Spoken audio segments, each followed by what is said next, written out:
kakhulu sizothola izwi lenkosi namhlanje. Matthew chapter 22 verse 37 to 39. Matthew 22 verse 37 to 39.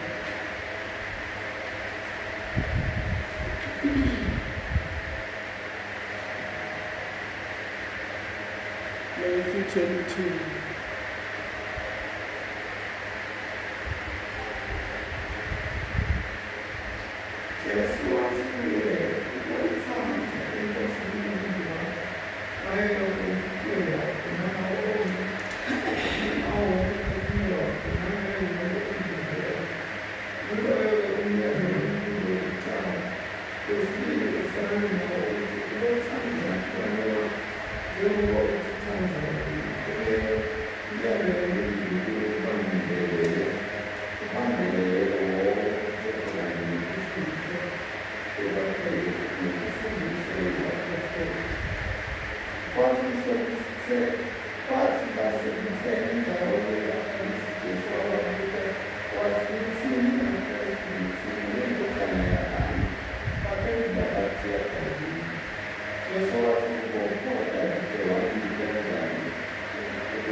And give it right to him.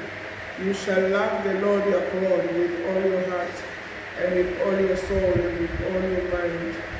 This is the great and first commandment. And the second is like it. You shall love your neighbor as you love yourself. Hallelujah. Let's go and listen.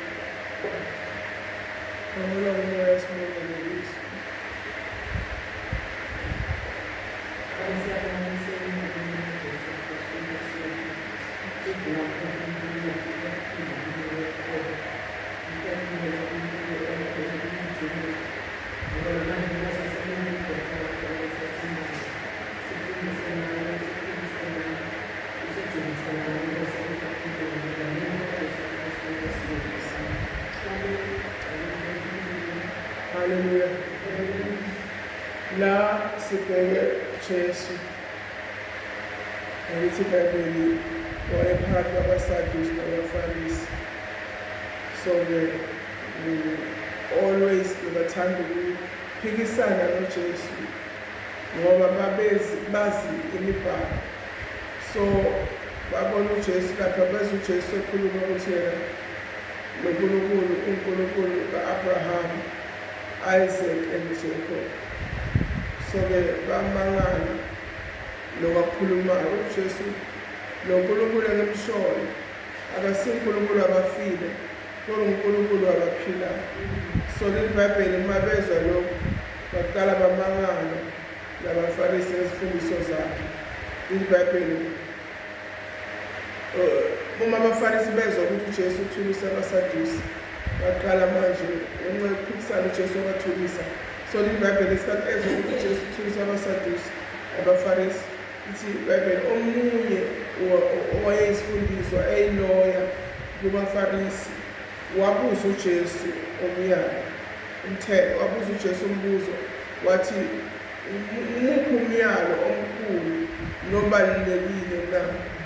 So uJesu la sifunda khona bekaphendula le loya leyo efuna ukwazi ukuthi umuphi umyalo omkhulu nobalulekile na? So iBhayibheli wayimphendula kuJesu la iBhayibheli uphendula uthi umyalo omkhulu ukuthi uthanda iNkosi uNkulunkulu wakho njengaloku uzithanda njengenhliziyo yakho yonke. Haleluya. Uthanda iNkosi uNkulunkulu wakho ngayo yonke inhliziyo yakho, ngayo yonke ingqondo yakho, ngawo wonke umphefumulo wakho. Bese uJesu owesibili ofana naloyo wothanda umakhelwane wakho njengaloku uzithanda wena. So la sibhekela ezwini lenkosi kunemiyalo eminingi khona. So ngiyacabanga ukuthi ngihamba bo-670 makukhulunywa ngayo le miyalo ekhona ezwini kaNkulunkulu. So lithi iBhayibheli lapha uJesu uphendula le ndoda ukuthi from ngoba le mithetho miningi ekhona ezwini. So So umuphi umthetho ngathi mkhulu kunemini. Manje uJesu la wayebaphendulele ukuthi bakhona ukwazi ukuthi uma sowugcine lo mthetho lo sewuyigcine yonke le mthetho. So umthetho wokuqala uthi thanda inkosi uNkulunkulu wakho ngayo yonke inhliziyo yakho, ngayo yonke ingqondo yakho, ngawo wonke umphefumulo wakho. Haleluya. So amagama leli uJesu akhuluma ngayo kule verse lesi-2 elithi omunye olingana nalo ofana nalo wothanda umakhelwane wakho njengalokhu uzithanda wena. So uJesu uveza lapha ukuthi this thing yokuthanda ayikho ekutheni ikumuntu kuphela or mhlambe uyothanda umakhelwane wakho kuphela, but this thing yokuthanda isukela kuNkulunkulu. Hallelujah. You cannot love without the love of God. IBhayibheli uNkulunkulu uthando wathanda izwe kangaka waze wanikela lendodana yakhe uKristu Jesu. So uthando silifunda kuNkulunkulu. Without God there's no love. Without God we cannot love. So uJesu uveza lapha ukuthi ukuze nikwazi ukuthanda, whether ngithanda mina, whether ngithanda umakhelwane, kodwa before ngingathanda bonke ngidinga ukuthi kuqala ngiyofunda ukuthi what is love kuNkulunkulu. Hallelujah. Usikhombile-ke ngazo zonke indlela uthando lwakhe. Usikhombile ngokufa kwaKristu, usikhombile ngeprotection asinika yona, usikhombile ngayo yonke indlela nje ukuzinikela kukaJesu. uNkulunkulu wayekhomba thina ukuthi what is love. So uthando silifunda kuNkulunkulu. Hallelujah. So uma ufuna ukulandelela uthando alitholakali kwenye indawo phandle kaNkulunkulu. Akekho umuntu ozokwazi ukuthanda uma engamthandi uNkulunkulu. Ngiyakholelwa kulokho because people will say uyakuthanda namuhla mara kusasa uze bathi umbulele wabhubhela lapha, the very same mlomo othi uyakuthanda mara umbulele ngoba akakathandi kuqala uNkulunkulu. So I understand uthando without God there's no love. Sometimes abantu bazosho ngaphandle bayathandana, but usuyalandelela uthole ukuthi why, ngoba masifunda First Corinthians chapter 13 iyachaza ukuthi uthando lunjani. Uthando lumnene, aluqunuki, alunamagcubu, aluzifunelo kwalo, kodwa lifuna lokhu kwalo othandwayo. So alifuna kwalo uthando. So mawuthi uyabheka umuntu athi uyathanda mara ufuna kwakho, mara uzisa ubuhlungu, wenza lokho uthi uthanda wona lokho enza kona, lokho aqhubeka kiko. Sonke isikhathi uyakhala ngaye, mara igama lami lithi ngiyakuthanda mara uyakukhalisa. So uyambona ukuthi without God angeke umuntu alwazi uthando. So uNkulunkulu uthi thanda inkosi uNkulunkulu wakho ngayo yonke inhliziyo yakho, ngayo yonke ingqondo yakho. Kanti la uqonde khona yila kuloku umyalo wesibili ukuthi wothanda umakhelwane wakho njengalokhu uzithanda wena. Uma iBhayibheli lithi njengalokhu uzithanda wena, kusho ukuthi in the same degree othanda ngayo, same degree ozithanda ngayo wena, thanda umakhelwane wakho. Hallelujah. So into ekhona la engathi esikhathini esiningi siyavama ukuyi-overlooka ukuthi sifuna ukuthi siveze uthando oluningi kanti thina singazithandanga. Uma lithi thanda umakhelwane wakho, kahle kahle mawubheka uqala ngomakhelwane, ngisho bayikhuluma thanda umakhelwane wakho, but kahle kahle the subject kahle kahle nguwe lapha, ngoba uthi njengalokhu wena uzithanda. Amagama kufanelekile and akukhoneki ukuthi ungayothanda umakhelwane wena ungazithandi wena. You need to love yourself ezintweni zonke. Ebazalwane into esenza sinqobe zikhona izilimo eziba khona phambi kwethu, kodwa uma thina si-understand ukuthi thina siyazithanda, uma uzozithanda kuqala zonke lezi zinto eziye ezilimaza abantu zibazwisa ubuhlungu ziba kude nawe if wena uzithanda. Kunalento etshaliwe ebantwini yokuthi ufanele ukuthi prefera lo yaqala. Yes, ukumprefera ukuthi you first preferred yourself ukuthi mina ngibalulekile manje So inkinga ukuthi ngifuna ukuthi ngiyoveza uthando lapha kanti mina angizithandi. So uthando kusho ukuthi understand yourself, love yourself. Hallelujah. Kunabantu abafuna ukuyoshada abakhona lapha phakathi kwethu bafuna ukuyoshada nje, but they don't even know themselves, they don't even love themselves. Abakafinyeleli la khona athi mina angifuni ngami, angivumi ngami, but uyokhetha ukuthi iyo-include omunye umuntu empilweni yakho. Then mayefaka lo munye umuntu, uma ufaka lo munye umuntu empilweni yakho wena ungakazithandi wena, kunale nkinga yokuthi zonke izinto uzokhetha ukuziluza wena ukuze unikeze loya. And uma ukhetha ukuziluza akukho okuphetheka okuvalekayo, ngoba it is not according to the order kaNkulunkulu. uNkulunkulu uthi before wena ungathi unikela lapha, thanda wena kuqala bese wenza nalapha njengoba wenza kuwe. Uma mina ngizithanda naloya muntu ngizokwazi ukuthi ngimthande lo seceleni kwami, singakhulumi ngomshado kuphela but sikhulume nangabantu esiphila nabo. Siyazi ukuthi izwi lenkosi likhulumile kuBethu-10 ukuthi beware of men, qaphela umuntu. So uNkulunkulu uyamazi umuntu.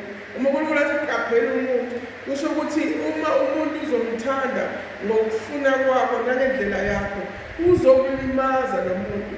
But uma umthanda ngothando lukaNkulunkulu, uqala uNkulunkulu kuqala, umile othandweni lwakho noNkulunkulu, bese ngikhona uthanda the next person, because the next person waziwa nguNkulunkulu enhliziyweni yakhe ukuthi lo muntu lo uplanani, ucabangani, yini into aphezu kwayo ngempilo yakho. Uma umthanda through the love of God, kuyenza ukuthi uNkulunkulu bese uyangenelela for impilo yakho, ngoba ubona wena udisplay lothando lapha, not knowing ukuthi kunani lapha empilweni. Bese uNkulunkulu uyafohla ngengelo zakhe nangomlilo wakhe, akulwele kulezi zinto eziplanwa lapha. Utholakale ukuthi uyaplana mara azaphinde azibuze ukuthi mara kwenzeka kanjani. Kunomuntu intombazane ngiyamkhumbula ngimlalele ngelinye la kakhuluma ukuthi uhlezi ne-boyfriend yakhe, mara bese soqala manje u-attend isonto, uye esontweni uyathandaza, nomuntu lo isigebengu i-developshipha ebusuku uqaleka ngathi uyahlanya afune emathaba woko wakhe akhulume enzele isikhathi agcoke izinto ezimnyama kakhulu kulala ebusuku, but yena sowuqala uku-attend enkonzweni uyathandaza. So lo muntu lo uthi ngelinye ilanga wambuza wathi mara wena, uthi mara vele sengiyabona ukuthi la kufanele ngihambe, mara ngisasaba, ngisafuna ukuthola izindlela zokuthi ngiphuma kanjani kulo muntu. But uthi le ntombazana ngelinye ilanga wamvusa ebusuku ngabo-3 wambuza ukuthi mara wena yini lento ongenza yona wena? Uthi ngamangala ngathi kanti ngenzeni? Uthi ngithi wena yini lento ongenza yona? Mina ngaze ngihlale le ntombazana ngingayibulali, mara wena ngikhona ukubulala, yini lento? Uthi yabona kwasa ngibhekile ngalelo langa and angeke ngakhona ukuphuma ngibalele. Uthi uyathusa, uthi leso sikhathi ugcoke izinto ezimnyama ngo-3 ekuseni, mara ngokutshela ukuthi yini le yenza ukuthi mina ngingakhoni yona. So lo muthi ngiyafuna ukubulala mara ngikhoni, kanti ungenzani wena? Khona into ongenza yona wena? Elinye ilanga ngizokuthola, mara nje wena khona into ongenza yona. So uyabona ukuthi so-develop uthando for uNkulunkulu, so uyakhonza ula kulesimo lesi, usaba ukuphuma ngokwenyama ukuthi uyamazi lo muntu, but enhliziyweni lakhe so unothando for uNkulunkulu. Then the very God asekamthanda, wena ungabheka ukuthi uNkulunkulu angamlela kanjani umuntu alapha emijolweni, but uNkulunkulu ubheke lo thando esekamthanda ngalo. Through lo thando uvimba loya oyisitha. So it's not ukuthi nento ukuthi mhlambe uyamsaba ngoba umntana lophuma emndenini onjani, but ngiyakholwa ukuthi it's because of the God she has started to love. Bese lo Nkulunkulu uhamba uyalapha kuloya uyothi not this one, lo awumenzi lutho. So ukhetha ukuthi akhuze because uyabona ukuthi hayi manje kuba late, mina bengimthathele ukuthi ngifuna ukuthi nimenze umthathe in the name of love, wathi ngiyakuthanda naye wezwa lo kuyakuthanda walandela kanti akusinjalo. So-ke into ebalulekile lapho uJesu usho ukuthi we need to love ourselves first before sizothanda omunye umuntu. Akathandeki omunye umuntu uma kungakasizwa uthando lukaNkulunkulu. So uNkulunkulu ufuna ukuthando. Yazi ukuthi nani mawuthanda wena noma ungabaphathi wabantu abantu bakuthanda bese kusasa bayajika akukwenzi lokhu kwesuyalo. Uyabona ngalesikhathi esiphila kiso babulalana njani amantombazana nabafana bayabulalana nje ngendlela afuna ngayo athi ngiyamthanda. In the name of love kunamathuna amaningi esinawo. Umuntu athi no bengimthanda ungidisappointile, bengimthanda wenza lokwa nalokwa, mina ngiyamthanda yena uyangilahla. Ubone ukuthi no, that's not love. When we speak of love sikhuluma ukuthi uthando liyanakekela ukuthi lo ufunayo. Uma mina ngizithanda, uma sekathi yena ngasangithanda, lokho kungenza ukuthi ngi-understand ukuthi akunandaba ngisho me I love myself, anginandaba lokuthandwa ngomunye umuntu. So uma yena engasangithandi then mina ngiyazithanda, ngisala nalo lothando. In the same degree you love yourself, love your neighbor.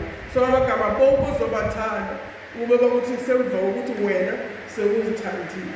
Put more value empilweni yakho, uzazi ukuthi ubalulekile wena uwedwa nje. Yabona kuleli nto ukuthi umuntu afuna ukuthandwa ngabanye abantu yena angazithandi. Uma umuntu engazithandi always uyablame. Ublame ukuthi loya akangithandi kahle, loya akangithandi, ngenziwe ukuthi bebangangithandi. So that blame vele kutheni yena akaqali ukuthanda. Some people abazithandi vele when it comes to them kunezinto abazibheka kibo zingenzeki kahle, mhlambe bengabhalansi kizo, and then they see themselves bangakafanele ukuthi bangathandwa ngabanye abantu.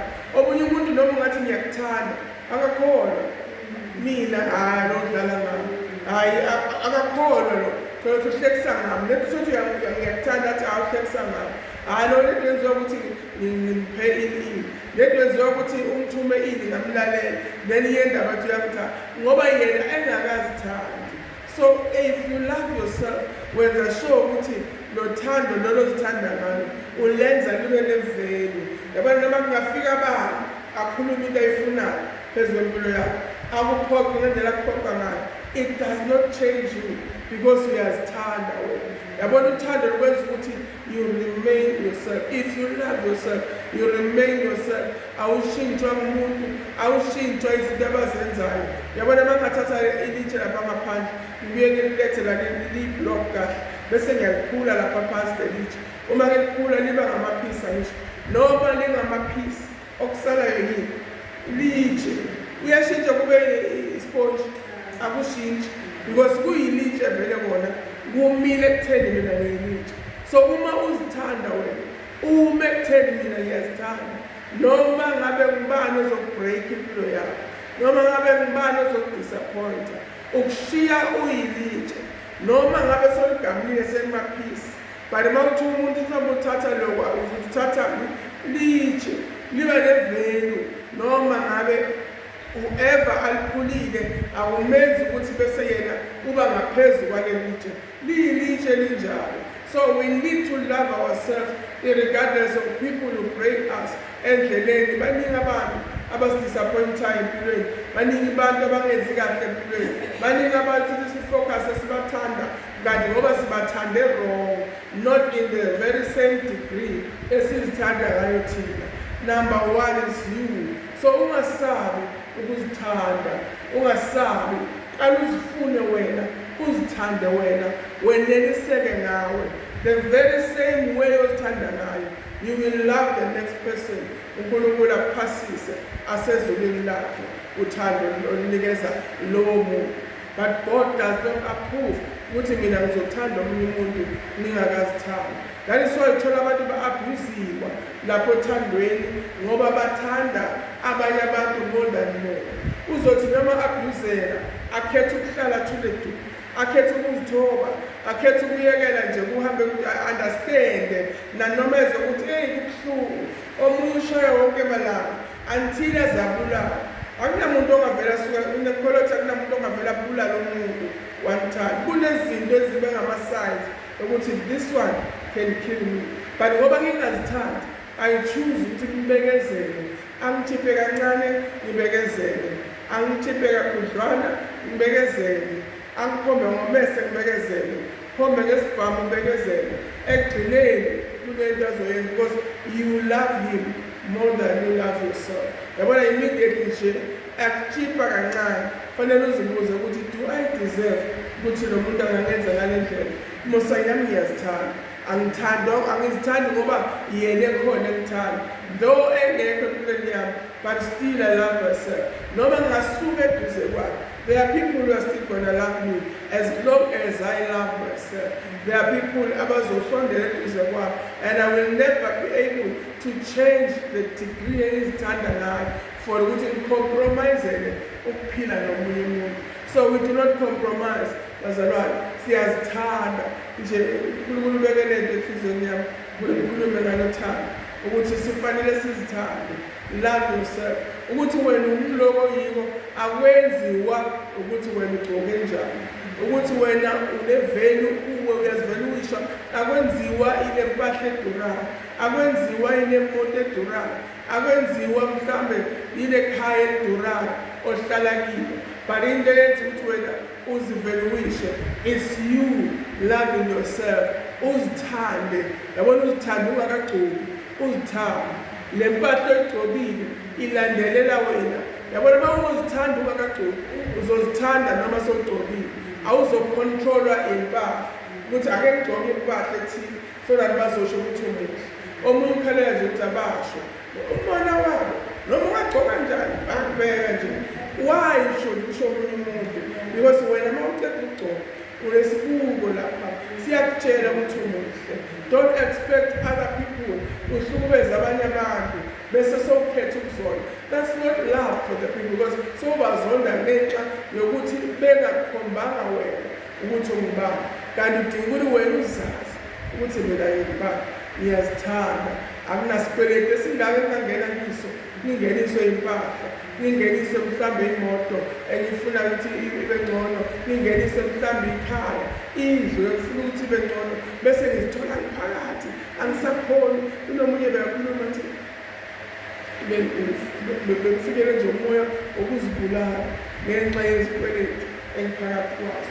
So uma uthi uyabheka ukuthi this person is lacking love for herself, azithande before angafokuba lezinto uze bazibuthelela kakhulu, because she's trying to prove a point ukuthi ningabheki uma kwenzeka so ngicabanga ukuthi mina I'm nothing. I just want to prove to you ukuthi nami I am something. Wabutha nala seyakhona khona, ngoba impilo uyiphila every day you must appear before people. Once wathatha abantu ababeka kuqala wagcina wena emuva, then usenkingeni because uzowenza izinto ngenxa yakho. You're not gonna value yourself. Namhlanje kunabantu abakhona kumesradini bathengise ngemizimba yabo, balahlekele uthando, loving themselves, abazithandi.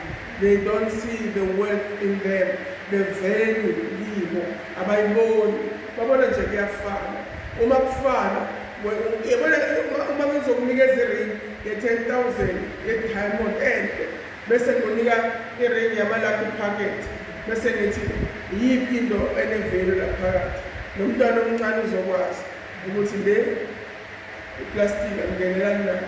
Uma ngakunika isiphako esihle ngithi faka lokho okuthandayo phakathi kwale-tube, lokho okubona kunevelo, uzofaka lokho okuyi-diamond, lokho okuzwayo ukuthi kuyadura, okubonayo ngamehlo akho ukuthi lokho kunevelo. But uma ngabe kungenavelo kwamalaki pocket, ulahla lapha, awunandaba nawo, ubeka lapha noma bayakuthatha abanye, awunandaba nawo, because you do not value the thing. So anything oyivaluishayo uzoyiphatha kahle, uzoyifaka esikhwameni esihle, ibe yi-treasure kuwe, uyiphathe ngokuhlukile, because ubona ivalue kulento. uNkulunkulu akasize. Value yourself, love yourself. Sometimes sisavale si-compromise, sicabanga ukuthi ukukholwa lo, kanti uNkulunkulu uthi that's not the right order. I-right order ukuthi wena kuqala love yourself. Uma umuntu ezothi kimi mhlawumbe ufuna nimboleke in or nimboleke iPhone yami, uma le phone ngiyidinga ngifuna ukuyisebenzisa, ngizoyidinga, ngizoyifuna kanjani. So uma ngimanje ngizoyifuna ngizothi okay ngilinde ngiqede ukwenza lokho ngizobe sengiyakuboleka. But kunomunye umuntu ngenxa yokuthi athi uyakholwa uzothi no ngcono nginike yena. Mina okay noma ngabe sengiyayimista le call ye-interview akusenandawo maybe mangenzeka kulo yamzalwane. That's not the truth. Izwi kaNkulunkulu lithi at the very same degree you love yourself. Uma uzithanda wena angisho ufuna ukuthi le phone manje ayibe la ngoba ngitsheliwe ukuthi ngale date le bazobe basifonela. Afika umuntu athi ngale date le ngiboleke yona ngifuna ukugcina lona ufuna ukwenza lona. Sometimes udlala nama-games wena umiste into ebalulekile wena ukhalela ukuthi jabulisa yena. Asijabulisani uma singajabuli. I need to be happy now bese ngiyakujabulisa now. I need to love myself bese nawe ngiyakuthanda. So I cannot sacrifice important stuff nginganelisekanga. Kunabantu abakhalayo bayasindwa kubuhlungu no babafuna lowa. He's trying to please everyone ngoba ngiyakholwa egameni lensindiso jabulisa wonke umuntu. Hey angisenabo mara sengizothini sengifanele ngiyoboleka-ke ngibuye ngimnike ukhalela ukuthi lo muntu must love her must love him. Ngeke umuntu akuthande ngezinto omnikeza zona but ukuthanda kumele ninikane lona. Yilo thando lelo Kristu alithumulele kuwe. If you love yourself lento ozomnika yona uzomnika ngoba wena inhliziyo yakho inelisekile. If inhliziyo yakho inelisekile iyakhona ukuyinelisa naleyo. Uma inhliziyo yakho ijabulile iyakhona ukuyijabulisa naleyo. Yabona umuntu ongazithandi noma ngabe ungathini wena okothanda uvela nje akubona ngathi uyabheda nje. Angisho akazithandi ngoba angazithandi uthola ngathi bonke abantu abangithanda akazinakekeli. Ukhalela umuntu ukuthi umuntu makube nguye ozomkhipha amuse restaurant ahamba yodla khona. Uma ngangikhiphi then iyastaka ngithi yo akangithandi. Ngani abanye bayaphuma usithande yini enza wena ungakhona ukuphuma ngoba wena you feel like uphuma uyodla restaurant ifeeling onayo leso sikhathi. Manje kufanele ukuthi wenze sure ukuthi uyazithanda. Phuma uyophoyitha ama-fingers ukuthi lo akakhona nokungiserestaurant. Wena manje nabanye abantu bayahamba bashilo mhlawumbe emsebenzini bathi bayaphuma namadoda abo baya kuphi but naku mina ngiwabile bani akekho. Uwabiswa yini uma wena unokwazi ukuthi ngifanele ngizithande. Lokho ofanele ukwenza uyakwenza. Ngiyaziphumela ngiyosikalela le ngiyadla kamnandi. Isikhathi se-birthday ukhalela ukuthi somebody must give you a present. Uzothi ukuthelele umuntu ukuthi akakanginike i-present nge-birthday yakho noma ngabe wena uyamnika usually. But if you love yourself you'll be content. Uzokhona ukuziya lapha esitolo uzithengele into yakho efunayo i-present uthi this is my present. Ngiyazibusisa ngoba ngeke ngakhethe ukuthi ngikhale ngenxa yomunye umuntu. So I have to love the person ngale ndlela uNkulunkulu asho ngayo. uNkulunkulu makasisize egameni likaJesu Kristu sazi ukuthi sineveli. Haleluya. Isitreat wena ngothando, isiphathe wena ngothando egameni likaJesu Kristu. uNkulunkulu akakusize uzazi ukuthi wena ungubani. Ake ukhulume nawe asisona ukukhuluma nawe. Ngeke usho ukuthi mina empilweni yami ngifuna so kunje empilweni yami. Yazi uJesu uyamthanda wayengasabi ukukhuluma ngaye. Uma ungathi uyamuzwa always mahlangana nawe wayekhuluma ukuthi mina ngizela ukuzowenza intando kababa. Uthi mina I am the way, the truth and the life. I am the true vine. I am the bread of life. I am the way, the truth and the life. Whether do you have who I am Moses card? La khona wazi khona ukuthi mina ngiyilo. Angisho out of pride, but ngisho ukuthi ukuzazi wena. Ungaloku sometimes abantwana sibafundisa wrong. Uma ngabe umntwana azothi hey ngimuhle hayi awusho njalo abantu kufanele kusho bona ukuthi wena muhle. Yabona ukuthi seyiphambanisa. Uma abantu kufanele kusho bona kusho ukuthi sonke isikhathi bayegcobile funa thule ke so ulinde labantu omtshele ngabo ukuthi fanele bangaveli labantu alimale ngaphakathi kwabo. So sifanele sazi ukuthi sineveli singabantu. God loves us and we love ourselves. Singathandwa uNkulunkulu kuphela sibheke lapho bese ujump bese uyothanda umzalwane. Before ngingamthanda ngidinga ukuzithanda nami ngijabule ngoba umsizane kuyonika yena ngapha ngikhubekile. Then akunama result, akunasibusiso kuNkulunkulu, but isibusiso siyovela ekutheni ngimnikeza nje inhliziyo yami ithokozile, ngi-happy, because when you love fanele kube khona ukujabula, fanele ukuthi inhliziyo yakho ithokoze ngesikhathi sonke. uNkulunkulu ombuso akasibusise egameni likaJesu Kristu. Uma uzithanda wena uzenzele kahle egameni likaJesu Kristu. Thando lufanele luvele kuwe, hayi ukuthi silindele kwabanye abantu. So uma umuntu ethi ngifila lonely, yazi umuntu olonely, isiBhayibheli uNkulunkulu mayenza u-Adam, u-Eva enzela u-Adam, wabona ukuthi u-Adam uyedwa, uyadinga umsizi. He was alone, he was not lonely. Kuba lonely nokuba wedwa izinto ezithiwe ziyafana. So uma umuntu alone usho ukuthi eshukuhlungu ngoba akunamuntu eduze kwakhe. So umuntu obuhlungu ngoba kungenamuntu eduze kwakhe, it's a sign ukuthi lo muntu akazithandi yena. Wena uwedwa nje, you are enough to make yourself happy ngayo yonke indlela. You are enough. I know we need other people around you, but those badinga labantu, be enough ngokwakho kuqala, and then you invite the next person into impilo yakho. Enough wena, unelisekile wena, usatisfied wena. So wenzela ukuthi uma efika engakhomba okuhle. Kunabantu sisikhathi bafaka empilweni yethu, but uma befika eduze kwethu every day uzokhuluma into negative. Hey nawe, hayi alelokho lakho lona lihle lona mara nawe hayi ngaba wagcoka ikhala so ngoba wena nawe uyazibona masuku njani. Kunomunye ubaba otshela ukuthi namhlanje akakhohle, hlala khuluma ngale nothenga imoto, hlala khuluma ngayo uzisipike ukhala white because walimala.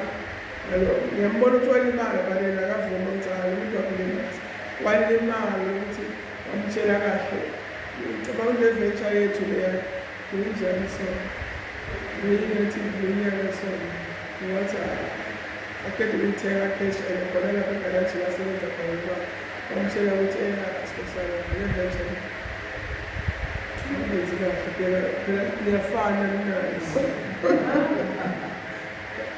Namhlanje lokhu soloko umelapho utheni imoto I prefer imoto emhlophe because uzibani wake wathi sinale venture siyafana ngabe ufanele ukhethe ikhala kubonakala ukuthi kunomuntu usho njalo. So yabona umuntu akasho njalo uma wena ungakazithandi, ungakazivelisi, ungakabona ukuthi this color ngiyikhethe ngoba mina ngiyithanda, this thing is all about me. Whose money is it? Eyami le mali. If mina ngingayithandi le moto lenziwa ngomunye umuntu, then uthi ukuthi nami ngokwami angiyirong, angiyemanga kahle. Because I need to love myself and love the things and celebrate whatever now before ngingayozwa ngomunye umuntu athi hey le moto yakho yihle, kufanele nami ngithi yihle, nibe convince ngigcwale, kungabi na space somuntu ozongena nitshele ukuthi hey ngathi akunamuntu la emotweni. Kanti wena mawusuka lapho vele awusayi-enjoy le moto. So ukwakhela ama-principles amasha ukuthi yena uzogibela imoto emhlophe, always imoto yakhe emhlophe. Akasawari ukuthi uma kashintsha le iPad athathe exactly efana naleya futhi.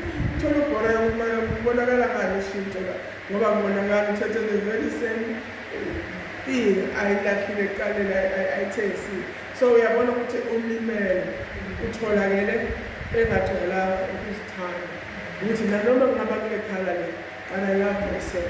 Mangibelele umuntu ngiyiphethe ngoba ngiyayithanda. So no one has got any room. So leave no room for anyone empilweni yakho. love yourself to an extent ukuthi awuvumi kube khona okushintshayo.